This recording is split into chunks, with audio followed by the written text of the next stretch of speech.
Hello everyone. एक ऐसी news जो कि मैं अभी कुछ दिन पहले टेलीग्राम पे भी शेयर किया था, अभी हाल ही में एक आई है और 1 साल 2 साल पहले भी आई थी। और हमेशा सुनते हैं आप, दोनों एग्जाम एसएससी हो चाहे रेलवे और बहुत सारे स्टेट गवर्नमेंट एग्जाम टीसीएस कराती है। ये एक वेंचर है, प्राइवेट वेंचर है, जिसको कि टेंडर दिया जाता है गवर्नमेंट द्वारा। और वो एग्जाम पूरा कंडक्ट कराने का, पेपर कंडक्ट कराने की पूरी जिम्मेदारी लेता है। उसी का भी एक हाल ही में एक एम्प्लॉय है जो मैनेजर रैंक पे था, उसको गिरफ्तार किया गया है। ठीक है, और बहुत सारा पैसा इसने लिया था। नकल माफियाओं ने भी माना कि 2016 से लगातार धांधली हो रही है एसएससी और बैंक की परीक्षाओं में। मैं आपको बता दूं, 2016 में पहली बार ऑनलाइन पेपर वाला सिस्टम शुरू हुआ था। उसके पहले ऑफलाइन पेपर होता था। तो डायरेक्ट नकल माफिया बोल रहे हैं कि भाई 2015 के बाद हमारे लिए थोड़ी और आसानी हो गई, क्योंकि हम टीसीएस वालों से डायरेक्ट जाते हैं, उनको पैसा पहुंचाते हैं, वो हमारी डीलिंग कर देते हैं। सेंटर पे जाते हैं, बढ़िया से लूट खसोट मचा के मेहनत करने वाले विद्यार्थियों को पीछे छोड़ करके हम आगे निकल जाते हैं। मेहनत करने वाले विद्यार्थी घर में रोते रहते हैं कि अरे यार मेरा सिलेक्शन नहीं हुआ। और वो व्यक्ति जो 15 से 20 लाख रुपए का जुगाड़ किया रहता है, उसको फटाक से हम लोग एक सीट दे देते हैं। और मस्त वो फिर जा करके करप्शन करते हुए उस 15 से 20 लाख रुपए को 2 से 3 साल में कमा करके भर देता है, और उसके बाद आगे की नैया में लग जाता है अपने कमाई में। और बढ़िया से लूटता है, क्योंकि उसको दिमाग में रहता है कि भाई लूटोगे तभी जीतोगे, क्योंकि वो लूट कर ही वहां पे पहुंचा रहता है। और इस लूट की कहानी को कितना आगे बढ़ा सकती है, उसमें टीसीएस बखूबी अपना जो वर्चस्व है कायम रखी हुई है। आपको पता होगा यूपी में भी जितनी वैकेंसियां हुई, चाहे सिपाही भर्ती हुई, चाहे दरोगा भर्ती हुई, चाहे आरओ भर्ती हुई, सारी धांधली हुई, सारे करप्शन गए, सारे चोर पकड़े गए। पकड़े गए नहीं पकड़े गए बात की बात है, लेकिन लुटेरा हुआ गवर्नमेंट एटलीस्ट।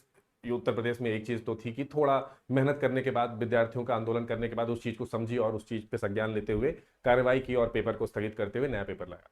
एसएससी वो भी नहीं कर रहा। एएलपी में एक नया बहाना आ गया कि भाई सर्वर ही डाउन था, इसलिए टीयर 2 भाई इतने बड़े कंपनी का सर्वर ही पूरे जगह का गायब हो गया। अरे भाई करप्शन है, करप्शन अच्छे से कर रहे हो। एक अभी उड़ती उड़ती खबर आई थी कि भाई 200 करोड़ लेकर के पकड़ा गया था टीसीएस एम्प्लॉय 2 साल 3 साल पहले, 2022 वाले सीजन में, जिसमें वैकेंसी बहुत ज्यादा आई थी। फिर एक न्यूज आती है हाल ही में कि भाई एक मतलब एएसओ की पोस्ट पे लड़का सेलेक्ट हो गया था, वो एग्जाम ही नहीं दिया था। ऐसे बहुत सारे न्यूज चल रही है। एसएससी रेलवे मस्त चोरी किए हुए जा रही है, जितना हो सकता है धांधली किए जा रही है। भर्तियां एक चरम लेवल पे जा चुकी हैं। वही हाल है जैसे एक किसी लोक सेवा आयोग का, मैं नाम नहीं लूंगा, किसी लोक सेवा आयोग के एक चेयरमैन थे।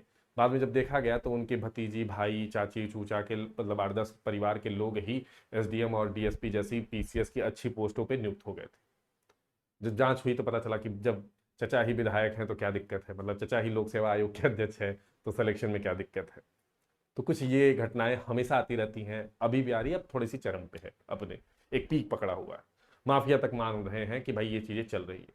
मेरा बस आप लोगों से एक ही गुजारिश है, इस वीडियो को, इस चीज को जितना आप शेयर कर सकते हैं, ये टेलीग्राम पे भी मैंने शेयर करके रखा है, जितना आप शेयर कर सकते हैं, जितना मैक्सिमम लोगों तक आप पहुंचा सकते हैं, ये आपकी जिम्मेदारी बनती है इस चीज को पहुंचाना, ताकि गवर्नमेंट इस पे संज्ञान ले सके, ताकि इस पे कुछ कार्रवाई भी हो सके। आने वाले समय में आपका पेपर है, एसएससी है, रेलवे के एनटीपीसी एग्जाम है, ग्रुप डी एग्जाम है, एसएससी सीजीएल है, सीपीओ है, सीएचएसएल, इतने सारे एग्जाम लाइनअप में है।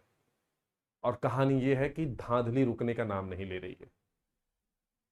कब तेरा खून खौलेगा रे फैजल वाला हाल है। तो थोड़ा सा खून खौलाओ, लोगों तक शेयर करो ये बातें, ताकि ये बातें मीडिया में चीजों तक ऊपर पहुंचे। और एटलीस्ट आगे आने वाले समय में जो बच्चे इसका शिकार ना हो सके, कुछ बच्चे और इससे बच सके। बस मेरी यही विनती रहेगी। तब तक के लिए धन्यवाद। मैं मिलूंगा, और ये आंदोलन जब तक जारी रहेगा तब तक कि इंसाफ चीजों के लिए न मिल जाए, जब तक कि ये चीजें सुधर न जाए, ये लोग जो है इनके ऊपर कड़ी कार्रवाई ना हो सके।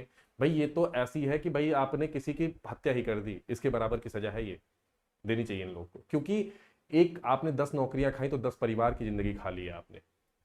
इस चीज को आपको समझ में नहीं आएगा। होता है ना, एक गड्ढा रहता है रोड पे, लोगों को समझ नहीं आता इस गड्ढे की वैल्यू क्या है, इस गड्ढा को क्यों भरना चाहिए। एक गड्ढे की वजह से किसी की जान चली जाती है, उस परिवार से पूछना पड़ता है। उसी तरह एक नौकरी कई परिवारों को सुधार, कई लोगों को सुधार देती है एक परिवार में। अगर 10 नौकरी, अगर 100 नौकरी भी खा रहे हो तो 100 परिवार खा रहे हो, इसका मतलब 500 लोग की जिंदगी बर्बाद कर रहे हो। तो ऐसी चीजें जितना आप इसको प्रमोट करेंगे, जितना आप शेयर करेंगे, ये चीजें सुधरेंगी। उम्मीद करते हैं इसी तरह के आंदोलन और इसी तरह की चीजों को हम लोग तब तक जारी रखेंगे जब तक कि इंसाफ बच्चों को न मिल जाए। धन्यवाद। जय हिंद, जय भारत।